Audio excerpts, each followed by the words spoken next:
Today, I'm going to tell 3 very strange disappearance stories.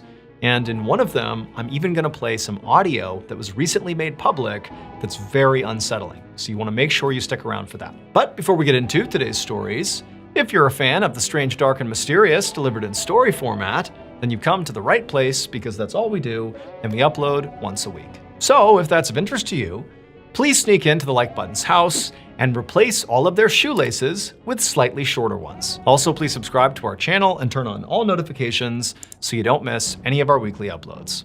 Okay, let's get into today's stories.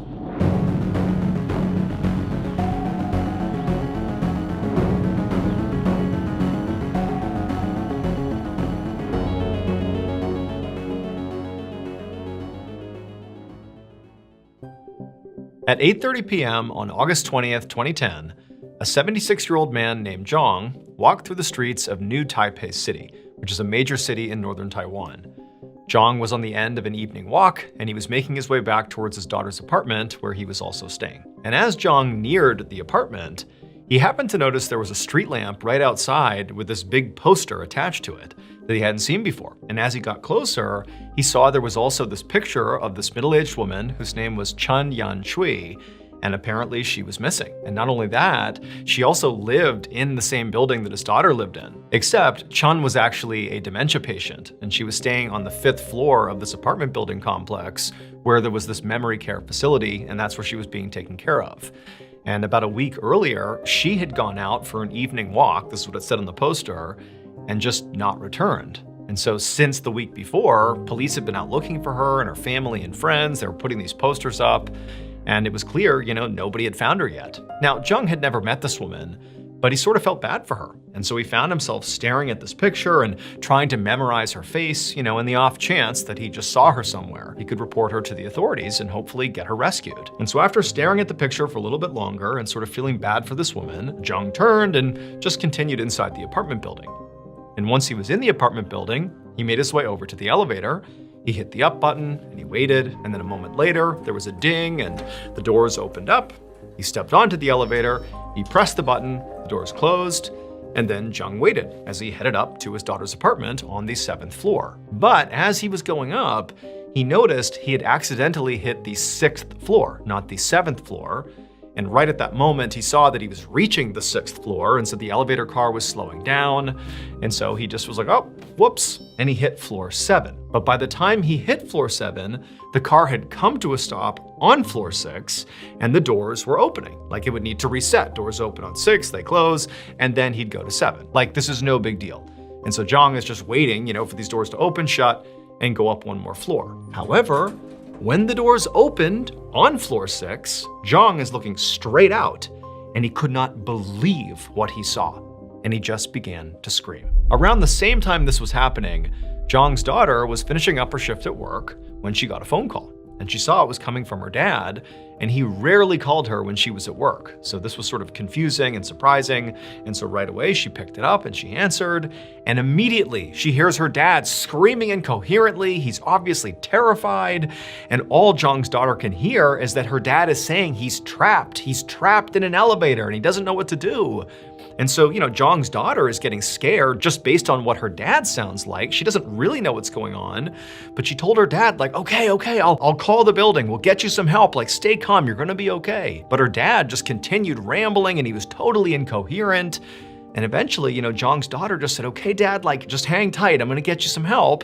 And then she hung up, and then she immediately called her apartment building's administration and emergency services line and told them, hey, I think my dad is stuck on one of your elevator cars. He's really upset. Can you please help him? And after getting the emergency services to, get spun up into action to go save her dad, Zhang's daughter left work, hopped in her car, and began rushing home. It would take Zhang's daughter about 40 minutes to get back to her apartment. And by the time she got there, she fully expected her dad would be safely out of the elevator. I mean, he was obviously very upset, but she had called the building. They were on it. They were going to get him out. But when she went inside the lobby of the apartment building, she saw a crowd of police officers just standing there. She didn't see her dad anywhere. And before she could even ask any questions, she noticed one of the officers was on the phone. And clearly, just based on what was being said by this officer, he was talking to her father. Like, he was talking to somebody who was hysterical, and this officer was doing his best to try to calm him down and sort of talk him through what was happening. And so Zhang's daughter, like, immediately walks up to this officer and says, hey, you know, I'm his daughter, the guy who's stuck in the elevator, I'm his daughter. What's going on? I would have figured he'd be out by now. Like, what's happened? At this point, one of the officers confirms that, you know, this really is this man's daughter. And he pulls her aside and he explains to her that, yes, your dad is still in the elevator because we can't get him out. The reality is this is not a normal situation here. He's trapped in there, and really the only way for him to get out is for him to do something really specific. Like, us and the building staff, like, we can't do anything. He has to do this one really specific thing, and right now he's refusing to do it. He's too panicked, he's too scared, we're trying to calm him down, but it's not working. And so Zhang's daughter asked this officer, can you please explain to me what you're talking about? Like, what is this specific thing you want him to do? I don't get it. And at that point, the officer kind of composed himself and explained to the daughter, you know, what was really going on inside of that elevator car. And after Zhang's daughter heard it, I mean, she was horrified, and she immediately understood why her dad was so upset and unwilling to do this one particular thing that would save him, but would be pretty awful. She got it, but she knew she would have to hop on the phone and convince her dad that he had to do it, like there was no other way. And so she walked over to the officer who was on the phone with her dad. She took the phone and she began talking her dad through, you know, what he really needed to do here. She basically gave him a pep talk and said, Dad, for me, you gotta find the strength and do this thing and get out of there. And sure enough, just a couple of minutes later, the elevator doors in the lobby chimed and opened up, and Zhang came stumbling out. He looked horrible, disheveled, but he was okay. And right away, police officers rushed towards him, but they bypassed him and went into the elevator and immediately surrounded something in the elevator car. It would turn out that missing woman, Chun Yan Chui, the woman who was on that poster that Zhang saw before he walked into the apartment building, well, she really had gone missing a week earlier on her evening walk. But everybody thought she got lost while she was on that walk because she was a dementia patient, and so, you know, she had memory issues. But the reality was, she actually did come back to her apartment. However, when she got on the elevator, she actually made the same mistake that Zhang did. Now, she was not trying to get to the 7th floor, she was trying to get to the 5th floor, but she accidentally pressed the 6th floor. So up she goes, she gets to the 6th floor, the doors open up, she steps off the elevator car, and she's immediately completely confused. And for what it's worth, it didn't matter that she had dementia. Anybody who got off on the 6th floor would likely be confused if you had never been to this building before, because the 6th floor was actually a private residence. And the person who lived on that floor was so worried about people breaking into their private residence that they had installed a metal gate in front of the elevator doors. And so unless you had the key to get through this gate, when you got off on the 6th floor, you basically would step onto a little platform that basically is the hallway leading into the 6th floor, and then you'd be hit with the gate. And so that's exactly what happened to Chun. She got off on the 6th floor, maybe thinking this is the 5th floor. She stepped onto that, you know, little narrow strip that you could actually stand on the 6th floor before you reach the gate. And then as she was trying to figure out, like, where am I? This isn't the 5th floor. This doesn't make any sense. There's a gate in front of me. The doors to the elevator closed, and she had no way to open them up again because the buttons to access the elevator were beyond the gate. And so suddenly Chun is standing in this narrow space, the doors have closed behind her, and she can't do anything. She's trapped between the gate and the elevator doors. And even though people are using this elevator right behind her, the only person who would come to the 6th floor is the owner of that residence, and they were on vacation. And so for days and days, Chun is just trapped basically in between the gate and the elevator with no one having any idea she was there. She's calling out, she's doing everything she can to get somebody's attention, but nobody can hear her. And after 5 days of this, when the owner of this residence didn't come home because they were on vacation, she eventually died because she didn't have food or water or anything. She was just standing there for 5 days. And so she dies, and then a couple of days later, Zhang accidentally rides to the 6th floor. He's like, oh shoot, I need to go to 7. He hits 7, but the doors open on 6. And when they do, Chun's body, which had been basically frozen in this standing position, fell backwards onto him, pinned him to the ground. He starts screaming and freaking out. He gets out from underneath her, but her body, which was in rigor mortis at this point, is stiff, and she was lying like a board on the ground with her feet jutting out onto the 6th floor and her upper half inside of the elevator. And so she was blocking the doors from closing. And so Jong is freaking out. He's calling his daughter. He can't believe this. There's this dead person in here.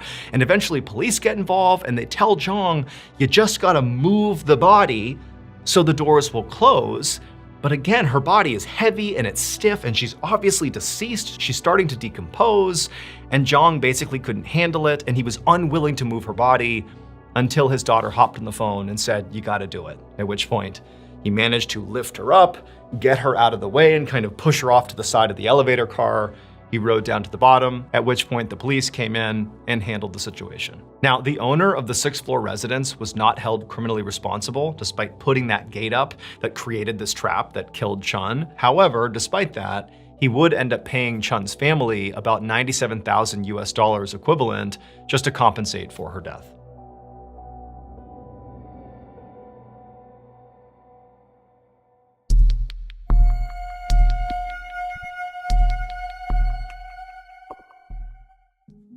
On the morning of August 18th, 2018, a 41-year-old man named Vladimir Kostenko stepped out of a taxi onto a desolate road in the middle of the Alaskan wilderness, miles and miles from civilization. All he had with him were his cell phone, a solar-powered charger for his phone, and a backpack that contained some clothes and 5 pounds of oatmeal. Vladimir bent down and leaned into the taxi to pay the taxi driver, and as he was doing that, the driver looked up at him and just said, "Are you sure you want to do this?" And Vladimir just smiled and nodded and said, "Yep, I'm gonna be just fine. Don't worry about me." Now, the taxi driver did not really buy this and just looked at Vladimir like he was completely insane. But Vladimir wasn't shocked. I mean, this is kind of how everybody reacted to him when he told them about this trip he was doing into the wilderness. You know, when he had brought it up to his family the first time, they and all of their family friends had basically rallied together to try to stop Vladimir from going on this trip. It was way too dangerous. But Vladimir said, "Guys, I'm going. Like, you can't stop me. I'm doing this. It's important to me." And at that point, when, the family and friends knew they couldn't change his mind, they shifted and said, well, at least, bring a gun or bear spray or something to protect yourself. But Vladimir also refused that too. He said, "Nope, I don't need any of that because the only thing I need is God. God is going to protect me." So Vladimir was extremely religious. He actually had left his home country, Russia, when he was in his early 20s because he was being persecuted for his Christian beliefs. And so now, in the United States, he lived out in Washington State and basically lived his life like a monk. I mean, he spent the majority of his time, basically praying and meditating and reading religious books, and he would often go on these multi-day long fasts. He did work part-time as a mechanic, but he rarely charged his clients when he did work. And then even when he did charge them, he was working so few hours that the money he was making was totally unsubstantial. But again, the way Vladimir looked at this is he didn't need money because ultimately God would take care of him. But despite all of his fasting and his praying and, his generosity, lately Vladimir had been feeling really lost. Like, he did feel deeply spiritual, but at the same time, he didn't really feel fulfilled. Like, he felt like he was missing purpose in his life, and it was really starting to bother him. And so it was around this time that Vladimir decided to go on this big trip. One of Vladimir's family friends was this guy named Dmitry Kudrin, and he owned this small cabin way out in the middle of the Alaskan wilderness. Now, Dmitry didn't use this cabin very much, but he kept it in great shape.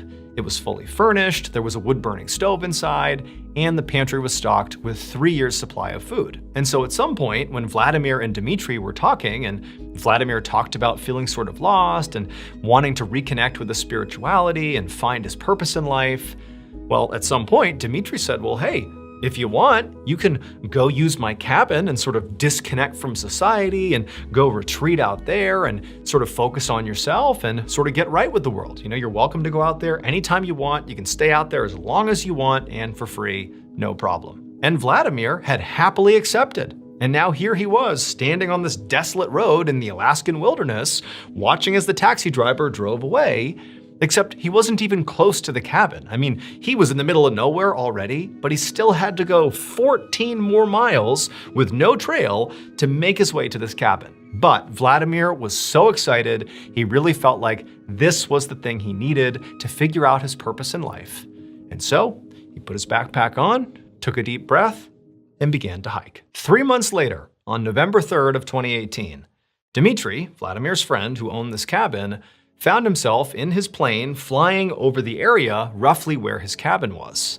And Dmitry was feeling very concerned. So obviously, Dmitry suggested Vladimir go out and use this cabin, and so he was totally open to the idea of it. But Dmitry had also told Vladimir that when he went out there, he really ought to bring a gun with him. Or if nothing else, at least some bear spray or something to protect himself, because this is truly the wild. You are not the top of the food chain anymore, and you want to be able to protect yourself. But Vladimir had said no, he would not be going with any sort of weaponry, that, God was going to look after him and he'd be fine. And Dmitry's like, that's a bad plan, but he just could not convince Vladimir to change his mind. And so ultimately, Dmitry sort of regretted even suggesting this idea because he didn't expect Vladimir to go unarmed, but he felt like, it's already in motion. And so he told Vladimir, okay, fine, do your thing, but when you're out there, I need you to communicate with me regularly so I know you're okay. And Vladimir promised he would. And at first, that is exactly what happened. Vladimir, made the 14-mile hike from where he was dropped by the taxi. He got to the cabin, he got all set up, and then just about every other day or every few days, he would hike up this nearby mountain where there was cell phone service, and he would update Dmitry. He would tell him that things were going great. He was spending lots of time meditating and praying, and he was foraging for berries, and there was this pesky squirrel that kept coming in and stealing his food, so he was trying to figure out what to do with the squirrel, but clearly things were going fine, and Vladimir appeared to be safe. However, after 6 weeks of Vladimir being at this cabin, those pretty regular updates just abruptly stopped. Now, at first, Dmitry kind of chalked it up as like, well, I've been talking to him for weeks. There didn't appear to be any, burgeoning crises or anything going on in his life that might warrant some concern. He's a capable guy, maybe because it's the Alaskan winter and Alaskan winters are notoriously dark. There's not a lot of sunlight. Maybe his solar-powered charger isn't working. He can't get enough sunlight, so he can't charge his phone. And so maybe that's what it is. He just can't contact me because his phone doesn't turn on. Basically, Dmitry was coming up with these sort of rationales for why he wasn't hearing from his friend. But as the days went on and Dmitry still didn't hear from Vladimir, he couldn't help but start to feel like something's wrong here. And so finally, in early November, when Dmitry still had not heard from Vladimir, it's been about a month since those text messages stopped, Dmitry decided to get into his plane and fly out over the area where this cabin was and literally look down and see if his friend was down there in the cabin. Also, this gave Dmitry the opportunity to put some supplies on the plane in these big buckets that he could literally throw out down to Vladimir to also restock him. So Dmitry is now in his plane and he's circling around the area where his cabin is. But this cabin is really small and it's sort of in this big sea of trees. I mean, there's nothing else for miles. And so it's pretty difficult with the naked eye to actually look out and see his own cabin. But Dmitry had this camera on the underside of his plane that he could maneuver and look all around. And he had this screen that he could see from the cockpit that was basically an enhanced view of the ground down below. It was a lot easier to see, for example, his cabin. And so as he was circling, he's moving the camera around, and then bam, he sees right in the middle of his screen is his cabin. And there doesn't appear to be anything wrong with the cabin. It all looks good. There's smoke coming up out of the chimney. And as he's circling, he's thinking, okay, Vladimir clearly is going to hear me. He's going to come outside and I'll see that he's okay. And sure enough, as he's circling around, Dmitry sees on his screen that the front door of the cabin opens and his friend Vladimir walks right outside onto the porch. He puts his hands on his hips and he looks up and he waves at Dmitry. And there's this moment of clear recognition, like obviously Vladimir knows this is Dmitry coming to check on him, and Vladimir's down there kind of gesticulating that, hey, everything's fine, I'm good, sorry about the phone thing, or, Dmitry didn't know what he was doing, but it just sort of seemed like okay, there's recognition here, that it's been a month, but everything is fine. And so Dmitry got down nice and low and continued to circle, and on one of his passes over the cabin, he pulled a lever, dropped the supplies, those buckets of supplies, they landed down below, and then as Dmitry continued to circle, he watched on the camera as Vladimir walked up and put his hands on the supplies and waved again to Dmitry, sort of signaling, thank you for the supplies. And at that point, Dmitry's thinking, okay, Vladimir's just fine. Everything's good. I can go home. And so that's what he did. Now, he would have landed and gone and seen Vladimir up close, but there wasn't anywhere to land anywhere nearby. Like, this was the closest he could get to Vladimir, and so he decided this was enough. So Dmitry, he turned around and he headed home. But about 2 months later, on December 23rd, Dmitry was once again in his plane flying over the area where his cabin was. Because over these last 2 months, he continued not to get any text messages or any communication from Vladimir, which, that was bad. He sort of expected that, given that Dmitry flew out there before and they clearly recognized, like, hey, are you good? There was sort of a moment of recognition that Dmitry's checking in on Vladimir because of the silence. That's what Dmitry's thinking. Maybe that would inspire Vladimir to find a way to send out communications now, like let Dmitry know he's okay. But he hadn't for 2 months. And so Dmitry's thinking, okay, that's bad. Also, it's now December.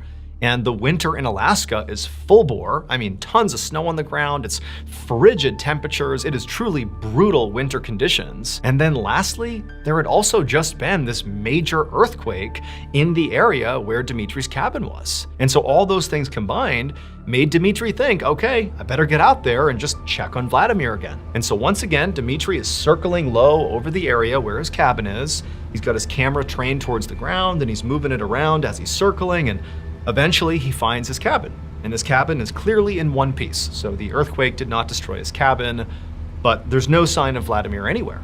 But then again, this is just the first second he's seen the cabin. He's only been in the area for a couple of minutes now. Maybe Vladimir has not heard the plane yet. And so, Dmitry's not lost hope. And he continues to circle. And as he's circling, he drops these supply buckets that land right out in front of the cabin. And at this point, Dmitry's thinking, okay, that's pretty noisy, having these supply buckets smash into the ground outside. Certainly now Vladimir is going to come outside to see what's going on. I mean, there's not much else happening. This clearly is something that would draw his attention, but no, nobody comes out of the cabin. And so at this point, Dmitry gets as low as he possibly can, and he's got his camera trained right at the cabin, and as he's doing another pass, he realizes something. There's no smoke coming out of the chimney. In fact, the top of the chimney is covered with snow, which means clearly no fire has been lit, at least not recently. And so Dmitry starts to panic. Like, if anybody was in that cabin right now without a fire lit, it would be so cold, they would likely freeze to death really quickly. Like, this is a crisis. What's going on with Vladimir? But Dmitry couldn't land anywhere nearby. Like, there was no way for him to really get down to this cabin. So he had to fly all the way to the nearest airport, and then once he touched down, he immediately contacted Alaska State Troopers to report his friend missing, because that was the only thing he could think to do. However, after Dmitry made this report, the state troopers didn't launch some huge search for Vladimir. And that's in part because they weren't actually sure he was missing. They understood that Dmitry, after flying out over the area, had seen snow on the chimney cap, and, it's really cold out, like nobody could survive without a fire. And also, he flew over the area, dropped supplies, and Vladimir didn't come out of the cabin. How could he not hear that stuff? They understood that. But they're also thinking, like, it's possible Vladimir just might not have been in the area. Maybe he was out hunting or, foraging for food or whatever he was doing, and maybe he just wasn't in the area. And that's why it gave you the impression that he was missing. And so that was one part of it. And the other part is the weather was atrocious in this part of the world. And so just sending out a search party into the terrible weather out into the wilderness was really risky. And so the troopers thought it just wasn't worth doing this big search. And so instead of launching a big search, the troopers told Dmitry that what they were going to do instead is just comb through airline records, local airline records, to see if maybe a Vladimir Kostenko had, taken off and flown out of the area. Maybe he didn't tell Dmitry and he just left. Maybe that's why he's not there. And this really frustrated Dmitry and the rest of Vladimir's family, because they're all looking at this as a true emergency, and they're thinking, there's no way he just hopped on a plane and flew out of here without telling anyone. And so finally, 3 days after filing this missing person report, Dmitry said, enough is enough. I'm gonna just take it into my own hands and go out there myself and see what's going on with Vladimir. So he chartered a private helicopter and he flew out to the cabin. And when he got there, he gets off the helicopter and he just scans the property. And he sees, this little cabin, and there's, firewood outside stacked up with snow all over it. There's loads of snow on the cabin, and there's snow kind of drifted up on the front door, making it seem like nobody's come in or out of this cabin for some time. And, Dmitry, he's looking around for Vladimir, but there's no sign of life anywhere. Dmitry calls out for Vladimir, but there's no response. And so, with some level of trepidation, Dmitry begins walking up towards his cabin. And when he gets close enough to the front door, he notices something weird. He sees that the front door of this cabin has clearly been boarded up from the outside.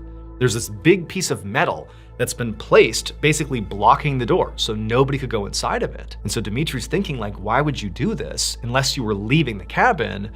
But why would Vladimir leave the cabin?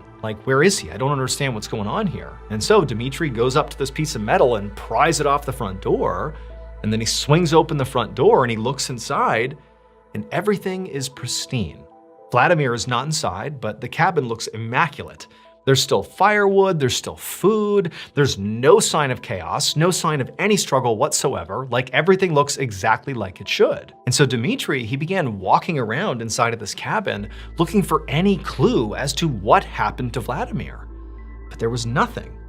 Until he got to the firewood. He noticed that clearly Vladimir had been labeling his firewood. There was one piece of firewood in particular where the writing was very clear, and what it said was, frankincense aroma, do not burn. And so Dmitry's looking at this piece of wood, that's been labeled as something that he shouldn't be burning, and he's looking at other pieces of wood that also have some level of labeling on them, and he's thinking, what does that mean? I don't understand that at all. But that was it. There was no other clues about where Vladimir had gone. And even the labeling of the wood, that didn't give him anything. And so the impression that Dmitry got after seeing this firsthand was that at some point, Vladimir, for reasons completely unknown, just decided to board up the cabin and disappear into the Alaskan wilderness with basically no protection, no clear sign he even brought food with him. He just got up and left. Friends and family, and even some authorities, believe there is a chance he could still be out there somewhere. In fact, at one point, authorities thought they had found Vladimir in Hawaii. It turned out not to be him. And then again, they thought they found him in Oregon. It turned out not to be him as well. But the case is still open, and authorities think, at least some do, that he might be alive somewhere. But nobody knows where. And so at this point, all the family has to go off of is the final image of Vladimir, which was taken from inside of Dmitry's plane when he did that first flyover, and he saw Vladimir come out on the porch. That is the final image of Vladimir that we know of. We don't know what happened after this image. All we know is, at some point he began labeling his firewood, writing down which aroma the wood makes, and then he boarded his place up and he left. But where he went next is still a mystery.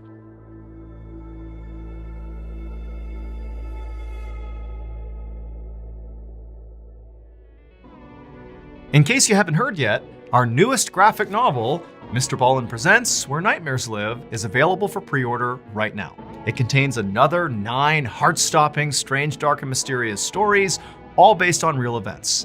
This was a passion project. It took a lot of time, a lot of people involved, from the artwork to the storytelling. I mean, this is a beautiful piece to add to your collection, so you gotta check it out. The book comes out on September 30th, but again, you can pre-order your copy at book.ballinstudios.com, or you can click the link in the description below. There are a limited number of hand-signed copies available, but those are gonna sell out very quickly. So please pre-order today, because remember, your nightmares are waiting.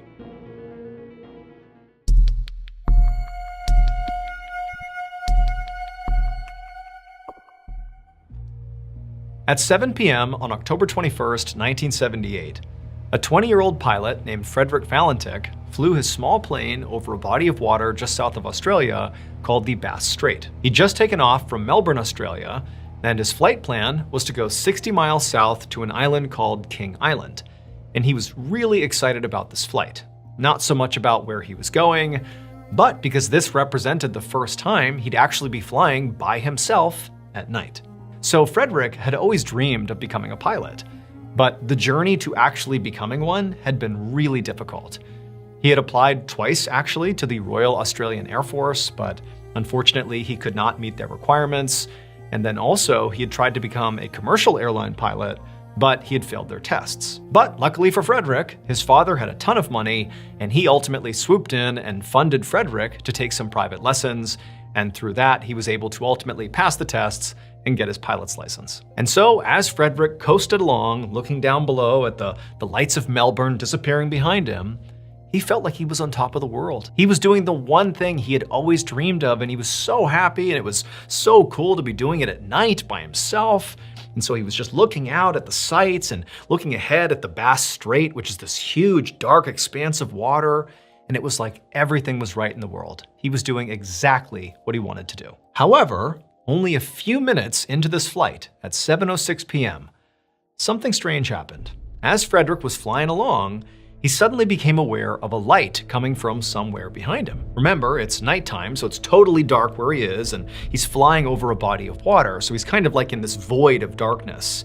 And so any lights are really gonna illuminate the cockpit. And so he sees this light, he turns around, and maybe 3,000 or 4,000 feet behind him, he sees what looks like a plane. That is the source of the light. And right away, Frederick's thinking that is both surprising and also potentially very problematic, because he knew from his training that that was far too close to be to another plane. And so the only explanation was either that pilot was off course or Frederick was off course. And Frederick's thinking, if I'm off course here and I'm flying where I shouldn't be, I'm gonna get in trouble with air traffic control and I might lose my pilot's license. Like the one thing I covet, I might lose it. And so initially, Frederick really didn't know what to do. He was sort of panicking and just kind of frozen, like, I don't even know what I'm supposed to do right now. And as this was happening, Frederick kept instinctively looking back at this light, trying to figure out what this plane was doing. And every time he would turn around over the course of just a few seconds, it was very obvious that this light, this other plane, was gaining on him. And so Frederick starts to worry, like, this is not just about maybe getting in trouble or not. This plane might crash into me. Look how fast they're going. Like, what do I do? And so Frederick, at this point, he double checked that he was on course, and based on his instruments and what he had been doing, he really felt like he was on course here. And he just thinks, you know what, the best thing I can do here is just call air traffic control. So he grabs the radio and he gets a hold of Melbourne Air Traffic Control and he says, hey, there's this plane that is like right behind me. They're gaining on me. I'm worried they're gonna crash into me. Do I need to deviate? Like, what's going on here? And the air traffic controller very calmly says, okay, let me check the radar. Let me check the schedules. And so Frederick, the whole time he's waiting for a response, he's looking over his shoulder and still this light is gaining on him. It's getting closer and closer. And then finally the controller gets back on the radio and they tell Frederick, there is no other aircraft anywhere near you. Like there's nothing over the Bass Strait. You are completely alone. But Frederick couldn't believe this because by now the light, the aircraft that was right behind him has gotten right behind his. It's basically right on his tail. And Frederick is now completely panicked and he's getting ready to try to explain like, no, wait a minute, like there's gotta be a better explanation here. There's something right here. But at that very moment, it becomes very clear to Frederick that this is not some ordinary aircraft, because it began doing something when it got right up behind his aircraft that no normal aircraft could do. This light suddenly began orbiting Frederick's aircraft. Frederick is traveling forward, and this ball of light is basically whipping around his aircraft as fast as can be. He can barely make it out. He's starting to panic, and at the same time, Frederick begins to hear the sound of his engine starting to fail. And there was no reason for it. His craft was fine when he took off, but now it's clearly sputtering and failing. And so all Frederick could do in this totally intense, panicked moment is just grab the radio and begin talking to air traffic control about what he was seeing. The person Frederick actually spoke to on the ground in this moment was an air traffic controller in Melbourne named Steve Roby. And Frederick would come off to Steve like he was totally crazy and unhinged, and Steve would say that he couldn't really understand what he was talking about.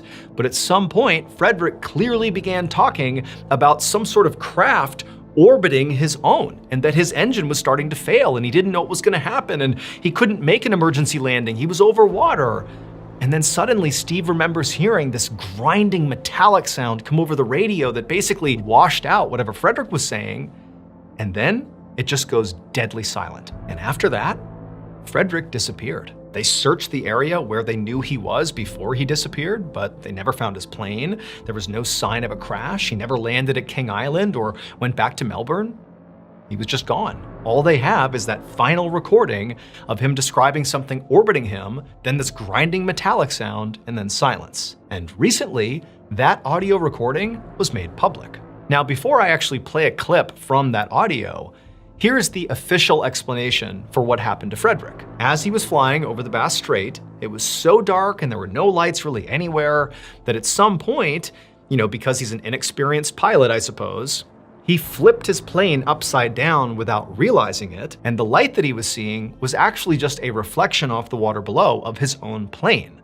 And eventually, from flying upside down, his engine began to fail, and he crashed into the Bass Strait. However, not everybody believes this explanation, because one, it seems sort of preposterous to imagine that Frederick would not have realized he had flipped the plane upside down and was flying for so long inverted.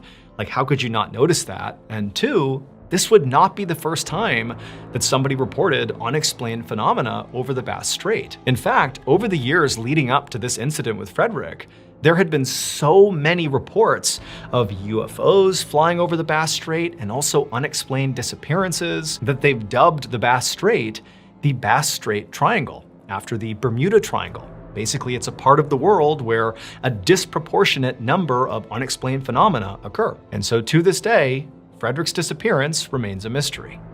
All we have is his final call for help. Delta Sierra Juliet, what type of aircraft is it?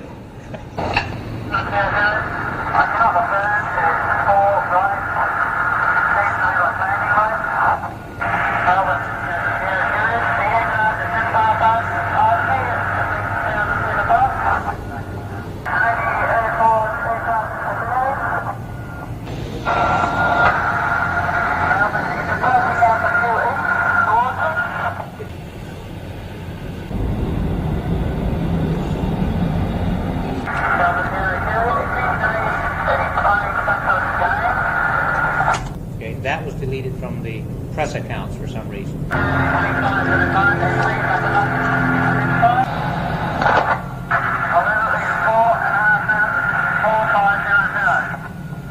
Delta Sierra Juliet, and confirm you cannot identify the aircraft.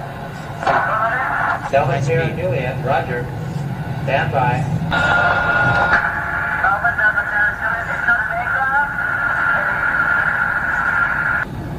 Can you describe the aircraft?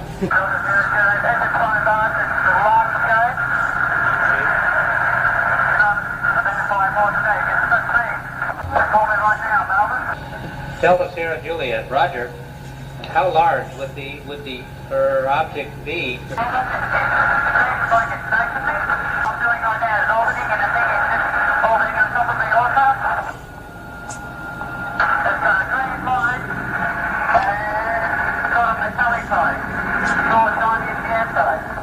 Delta Sierra Juliet.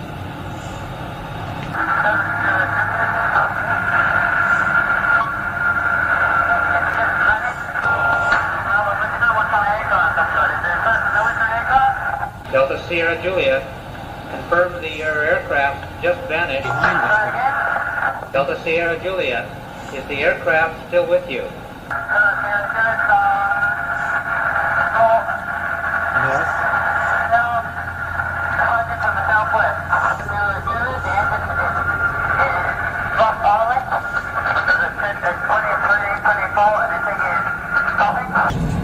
Delta Sierra Juliet, roger.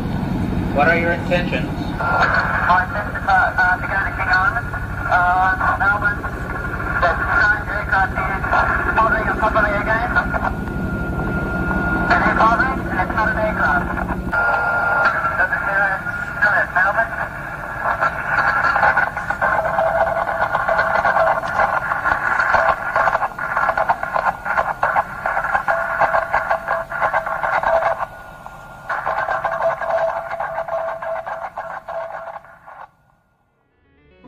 Thank you so much for watching. Let me know what you thought of today's episode in the comments. And remember, we have hundreds of videos for you to binge right now. But if you're looking for a recommendation from me of that one video that's worth your time, well, it's this one right here. So give it a watch. All right, until next time, see ya.